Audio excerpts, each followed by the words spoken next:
തിരുവനന്തപുരത്ത് ദേശീയപാതയിൽ വാഹനാപകടം. വെൺപാലവട്ടത്ത് സ്കൂട്ടർ നിയന്ത്രണം തെറ്റിയുണ്ടായ അപകടത്തിൽ പരുക്കേറ്റ സിനി മരിച്ചു.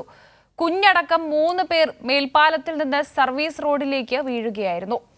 വിവരങ്ങളുമായി തിരുവനന്തപുരത്ത് നിന്നും മാനസ ചേരുന്നുണ്ട്. മാനസ, എപ്പോഴായിരുന്നു ഈ അപകടം സംഭവിച്ചത്? ഈ കുട്ടിയുടെ ആരോഗ്യനില അടക്കം ഇപ്പോൾ എങ്ങനെ തുടരുന്നു? ഉച്ചയ്ക്ക് 1 മണിയോടെയായിരുന്നു അപകടം. ഈ 3 പേർ പാലത്തിൽ നിന്നും വീഴുകയായിരുന്നു. സഹോദരങ്ങളായ കോവളം വെള്ളാർ സ്വദേശിനി സിമി, അതോടൊപ്പം തന്നെ സിമിയുടെ മകൾ ശിവന്യ എന്നിവർക്കാണ് പരിക്കേറ്റത്. 3 വയസ്സ് മാത്രം പ്രായമുള്ള കുഞ്ഞാണ് ശിവന്യ. 3 പേരെയും ഉടൻ തന്നെ ആശുപത്രിയിൽ എത്തിച്ചെങ്കിലും ഗുരുതര പരിക്കേറ്റ സിമിയാണ്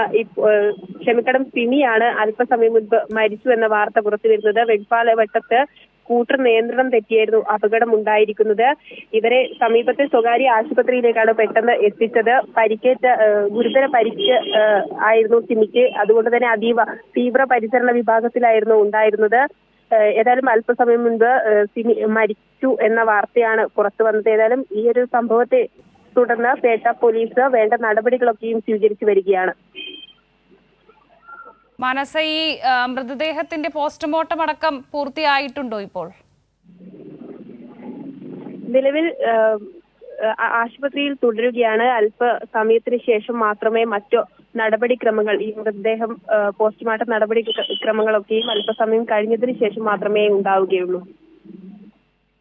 ശരി, തിരുവനന്തപുരം ദേശീയപാതയിലാണ് വാഹനാപകടം ഉണ്ടായിരിക്കുന്നത്. സ്കൂട്ടർ നിയന്ത്രണം തെറ്റിയുണ്ടായ അപകടത്തിൽ പരുക്കേറ്റ സിനി മരിച്ചിരിക്കുകയാണ്. കുഞ്ഞടക്കം 3 പേർക്ക് പരിക്കും പറ്റിയിട്ടുണ്ട്.